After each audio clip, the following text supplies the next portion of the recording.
Welcome to Mental Health Film Comment. This is Brian here with you.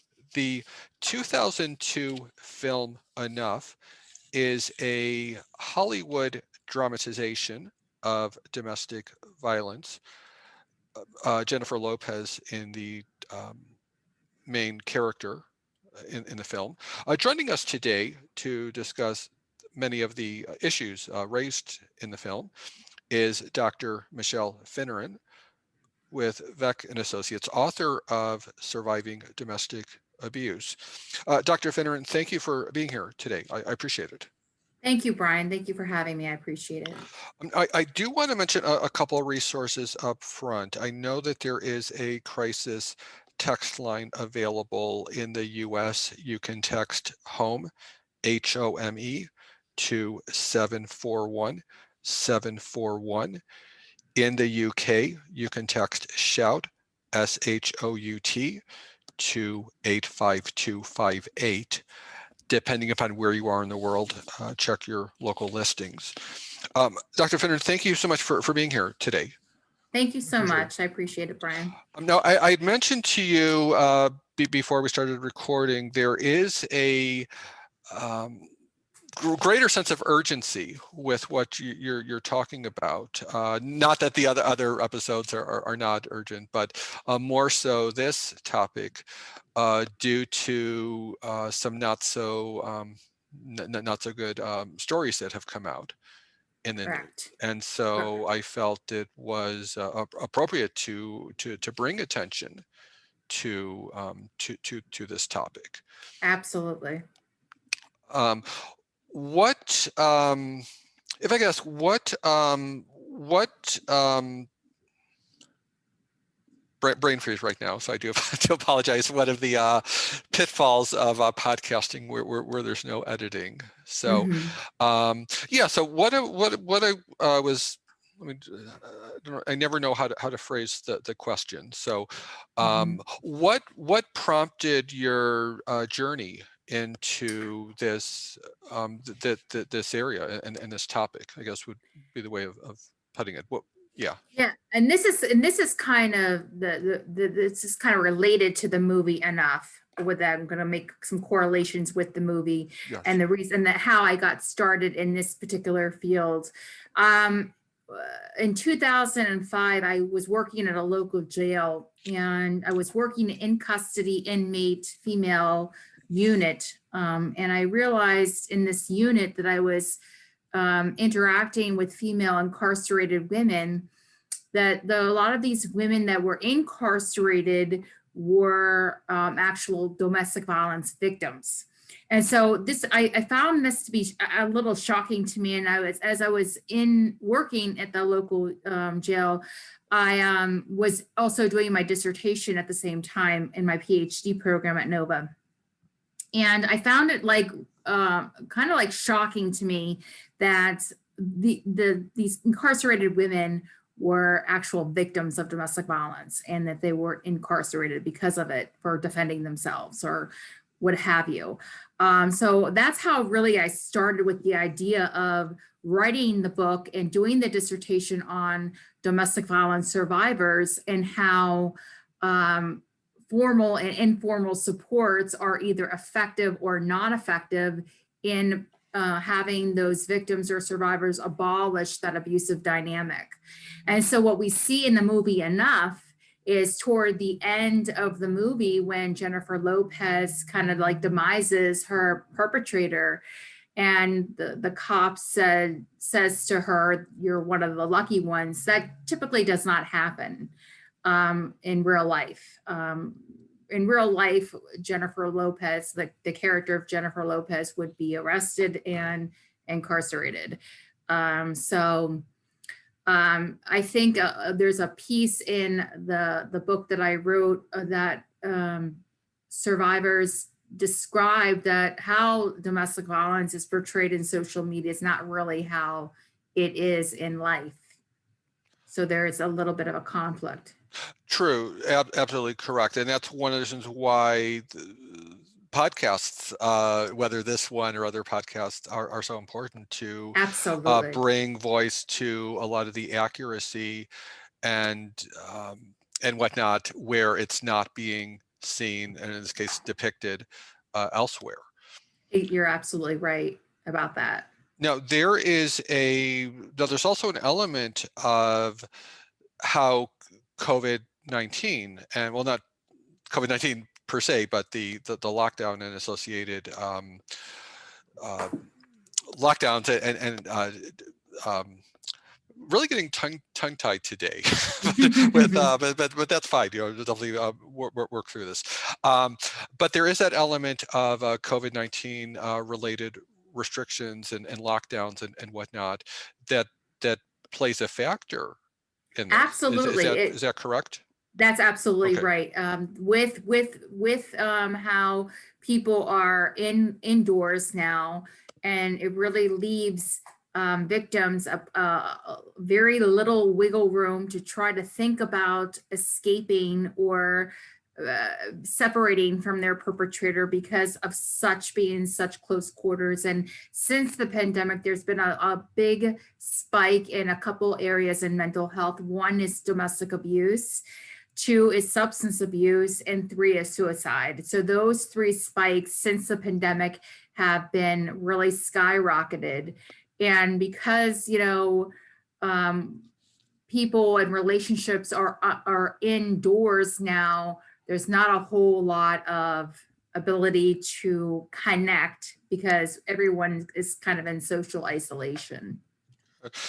Well, you had alluded to this just a moment ago with what prompted your interest in this, but many of the laws and legislation pertaining to domestic violence and self-defense and associated variables, they tend to be more on, and I could be mistaken on this, I'm not sure if I am, but they tend to be more on a state by state level rather Yes, than on a federal level. you're absolutely right Is on that. is that observation correct, or is it That's okay? that's absolutely right. What happens from like where I'm at in Florida, what happens in Florida definitely does it happens in different what happens in different states. So it's definitely a state by state legislation. It's not a federal universal thing. It's depending on the state. So yes, it's different from each variation. Well, well, is it, and I hate to introduce the word politics, but is politics the reason why there's not a lot of federal legislation in this regard? Yeah, I that's a good question. I'm not really sure why there isn't a kind of a I think, everything goes by state. How people are handling even the pandemic is state Yeah, by state. So yeah. it's, yeah, there might be a reason why it's not um, per se for every, like, all the way around for everyone universally. But every state has their governor that makes these decisions, Mhm. and it's not universal. Even not just in domestic violence, but even in what we're seeing with pandemic regulations and restrictions. True.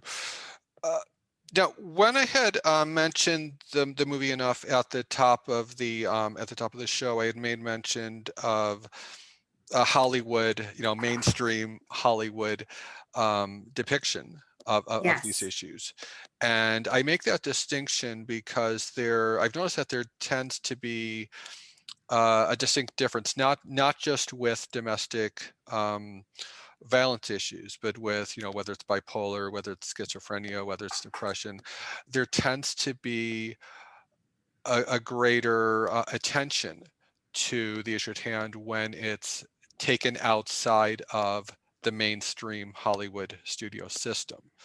right. And when it's a independent film, when it's a non-Hollywood product, for lack of a better word, calling a Hmm. movie product, um, there tends to be the further you get away from Hollywood, then the more accurate the story gets to be. Right. mean, in It's a way. more grassroots. Exactly. So do you find that to be true as well in your experience with media? Okay. Absolutely. Okay. Absolutely. I think that one of the biggest problems in the media is not really telling accurate narratives of of the survivor or the victim, or mental health in general. As being a mental health therapist myself, I see it all the time, and I see how mental health is depicted, and it's really not how it's not cookie cutter. It's not a one size fits all kind of standardized feel that you get when you watch a movie and you see that social that mediation of mental health illness or domestic abuse. Yeah. Well, you had made mention of the line in the film where the cop tells her, "Oh, you're one of the lucky ones," and Yes. whatnot. Is there something in, and I'm sure that the movie's probably got lots of examples of many, but is there one such mischaracterization or dramatic license, I believe the unofficial term they would call it, that someone's watching the film and you can point to something and say, no, that's not correct? Is there something that, whether it's in the film enough or whether it's something that's might be depicted on a TV show or in a movie that someone may have seen and adopted as a belief about the subject that's not necessarily correct? Well, one of the things that happens in the movie enough is she starts taking, as a victim, she starts taking self-defense classes and really works with a trainer to kind of defend herself against her perpetrator. And that typically is not realistic. That's not something that a victim usually takes self-defense classes against their perpetrator. And so, I mean, that's something that is depicted in the movie that's I feel doesn't really happen in real life. And but when when a victim does self-defend, and it doesn't have to be a deathly situation, when they do strike back or defend themselves, they get in legal trouble. Yes. And that again is not depicted in the movie at all. So these things that are depicted in this specific movie um, talks about self-defense and talks about like protecting yourself as the victim. It's very hard for a victim to physically protect themselves against their perpetrator. What Not about in terms of firearms?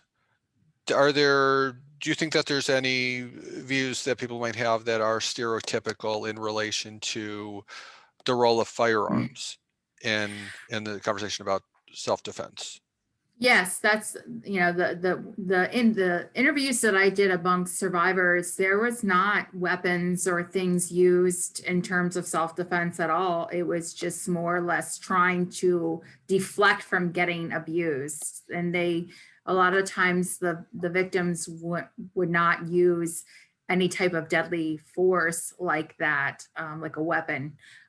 So that's not atypical of how a victim would handle their perpetrator or a domestic violence situation. Although it has happened, the research that I have done and the interviews that I have done with the survivors, there was no use of retaliation with a firearm.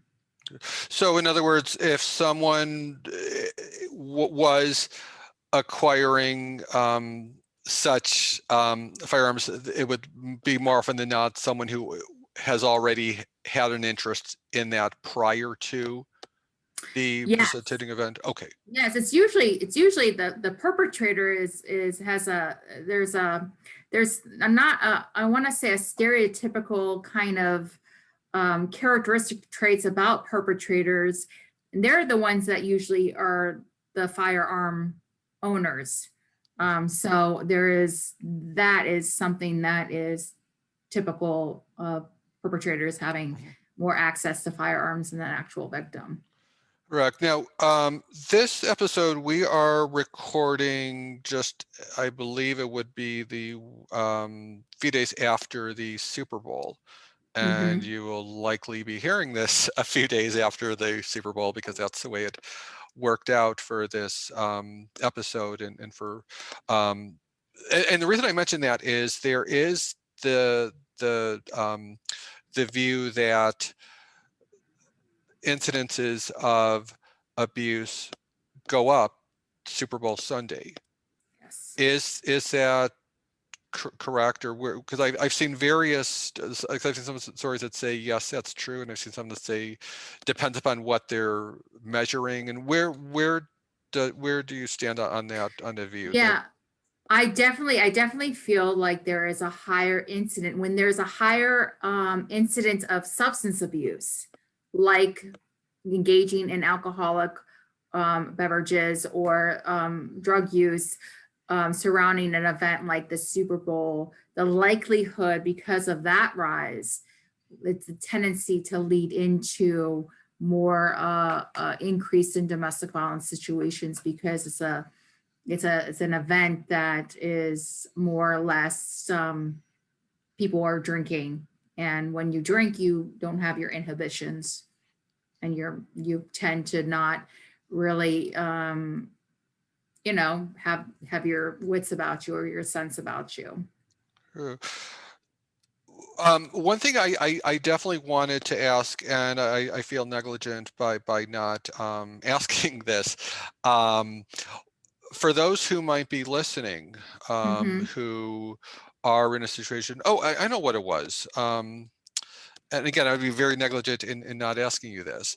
Um, there was a, wasn't quite a meme, like, you see like memes circulating or whatnot, but there was a little factoid or whatever you want to call it about like a texting number where if someone is in an unsafe situation, they can enter a number so the Yes. recipient. Do you know what I'm talking about? Yes, there is. And I think I want to say, I might be wrong on this, but the National Coalition of Domestic Violence on their website, I think, has this service that instead of making a phone call where you could be heard by the perpetrator in close quarters, they instituted the ability for the victim to text when they are in danger.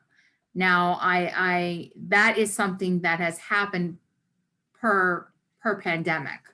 But I want to say there is a resource that so the victim doesn't have to talk, that they can just text when they're in danger. Okay, so that is correct then with what I saw. That Yes, okay, cool, yes, cool. That's what I yes. thought. Um, Now, what else have you seen, whether good or bad in COVID-19 era of life in America? I definitely feel that there's a couple things that I'm noticing as a therapist working with clients that are really struggling. One of many populations are really just struggling with the because of their occupation, such as nurses are really at the grassroots and forefronts, and teachers are also struggling with this big adjustment on how to teach in their classrooms. Teenagers are having a really hard time with this type of adjustment, trying to be as resilient as possible. It's hard to adjust to this level of storm and the severity of this storm. And people, I feel like, are really struggling. So what I do is I try to work with clientele that are obviously struggling and get them on some sort of routine. I think structure, routine, healthy ways of living that are not maladaptive, getting out, moving your body, having a regime when it comes to eating, when it comes to sleep. I mean, people's sleep schedules are really off. I think people are exerting less energy, and the Zoom fatigue is really a thing, but they're feeling more and more just exhausted and depleted. So trying to like refine foods and ways to kind of refuel the system so they are able to like adequately function to the best of their ability with the changes that have been going on. Yeah. what considerations or challenges have you faced when the abused is someone who has bipolar, for example, or has depression or another mental health situation where then they're abused and then that compounds what's going on? How common has that scenario been? They're very correlated because mental health illness occurs in two ways. One, genetically, it's a genetic component to mental illness, and two, a toxic environment. Your environment plays a big part of your mental health. So they're very much related. Victims that have an abusive dynamic in their home, coordinate and collaborate also with dealing with mental health issues because of their environment is so abusive and so toxic and dysfunctional. Right. Now, on that point, one thing I wanted to ask you about is one of my huge monumental pet peeve, and I'm not sure if it's a pet peeve of yours as well, but when there is unlawful behavior, whether it's racism, whether it's what we're talking about today, and it's attributed to mental illness, when in actuality, those with mental illness are statistically more likely to be the recipients of violent action as opposed to That- the facilitators of Right. those. So that said, those who are doing the abusing, Mhm. it's not necessarily accurate that they themselves are mentally ill, is it?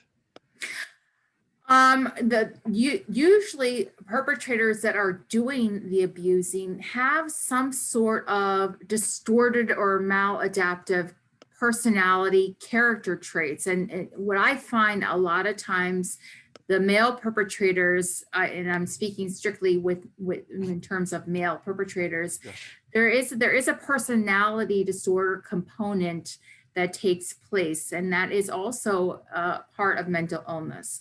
Personalities is a different access than just diagnosable mental illness. However, personality disorders like narcissistic personality or borderline personality are much different, much more harder. They're harder to treat because they're behavioral, and you need a behavioral modification type of modality.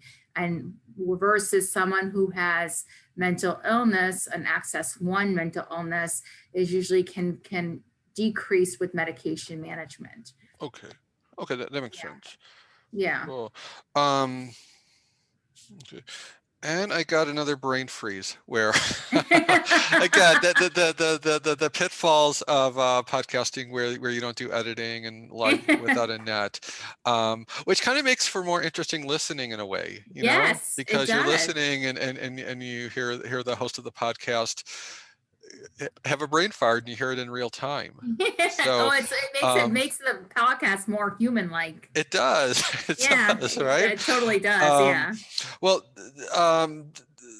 I did want to do a shout out for those who might be listening outside of the U.S. and which I guess would lead to my question of where do you think in terms of like from a universal, because this is obviously a universal topic, that where do you, in terms of the like where do you see the U.S. In relation to Canada or Europe or different areas of the world in relation to how this is being addressed and how it's being That's good. That's good. That's really good to understand those comparisons. I don't have the answer to that because I don't know how other countries are handling this universal problem. And I don't know, even I'm sure there are certain countries that have a higher rate of of domestic abuse than others, and I'm not familiar with those statistics research wise. Okay, no, not a problem. Was there anything that that I did not ask about that you think that people need to know about that I did not ask about? That I definitely feel like people's mental health, particularly since the pandemic, is at the forefront. It's at the forefront, and it's been It's been ongoing at the forefront.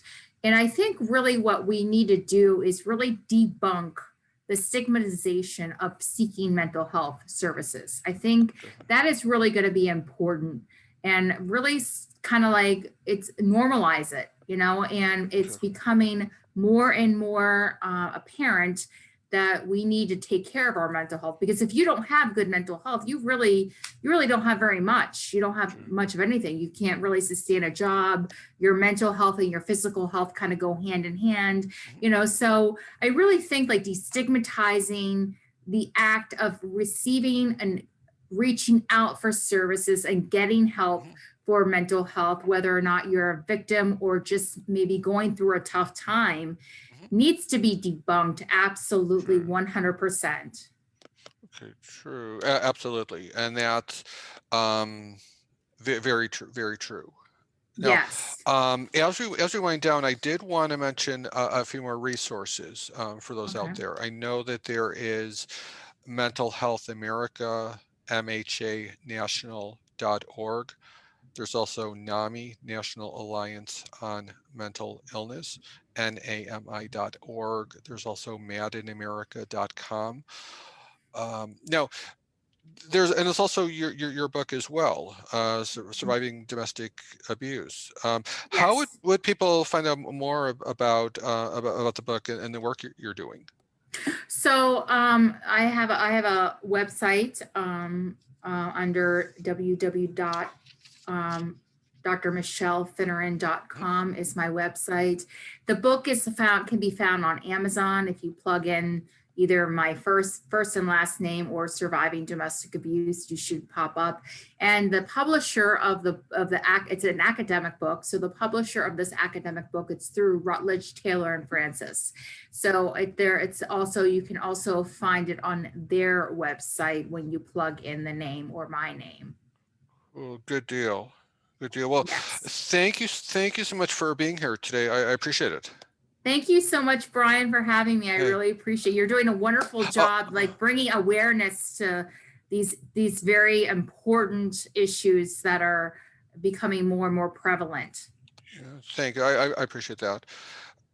Thank you, those of you at home or on your way to work or wherever you may be. Stay safe, everyone, and talk with you next time. Bye.